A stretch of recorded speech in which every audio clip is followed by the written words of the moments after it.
ఈ దినము పాపము గురించి మాట్లాడాలని నేను అనుకుంటున్నాను. ప్రియులారా, పాపము దేవునికి మనిషికి దూరం చేస్తుంది, ఆశీర్వాదానికి కూడా దూరం చేస్తుంది, దేవునితో సహవాసము లేకుండా కూడా చేస్తుంది. ప్రియులారా, పాపము వలనే అనేక మంది చాలా విధాలుగా నాశనము అయిపోతూ ఉన్నారు.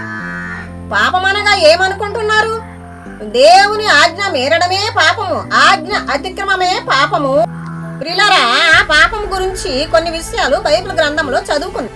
ప్రియులారా, సంఖ్యాకాండము 32వ అధ్యాయము 23వ వచనము చదువుకుందాం. మీరు అట్లు చేయని ఎడల యెహోవా దృష్టికి పాపం చేసిన వారొకరు గనుక మీ పాపము మిమ్మల్ని పట్టుకును.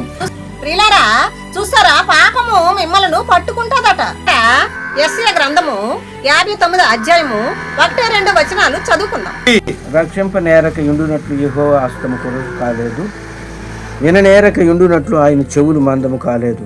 మీ దోషములు మీకును మీ దేవునికి అడ్డముగా వచ్చును, మీ పాపములు ఆయన ముఖమును మీకు మరుగుపరచెను గనుక ఆయన ఆలకింపుకున్నాడు. చూసారా ప్రియులారా, మనకు పాపము పట్టుకుంటదని చెప్పుకున్నాం. ఇప్పుడు పాపము అడ్డుగా ఉన్నదట. ప్రియులారా, సామెతల గ్రంథము 13వ అధ్యాయము 21వ వచనము చదువుకుందాం. మూర్ఖుల సాహసము చేయువాడు చెడిపోవును, కీడు పాపులను తరుమును. చూసారా ప్రియులారా, ఇప్పుడు కీడట పాపుల్ని తరుముతుందట. సామెతల గ్రంథము 40వ అధ్యాయము 12వ వచనము చదువుకుందాం. లెక్కలేని అపాయములు నన్ను పట్టుకుని ఉన్నవి, నా దోషములు నన్ను తరివి పట్టుకొనగా నేను తల ఎత్తి చూడలేకపోతుని, లెక్కకు అవి నా తల వెంట్రుకలను మించి ఉన్నవి. చూసారా ప్రియులారా, దోషములు తరిమి పట్టుకున్నాయట. ప్రియులారా, ఎబ్రీయులకు రాసిన పత్రిక 12వ అధ్యాయము 2వ వచనము చదువుకుందాం. ప్రతి భారమును సులువుగా చిక్కులు పెట్టు పాపమును విడిచిపెట్టి. చూసారా ప్రియులారా, సులువుగా చిక్కులు పెడతదట పాపము.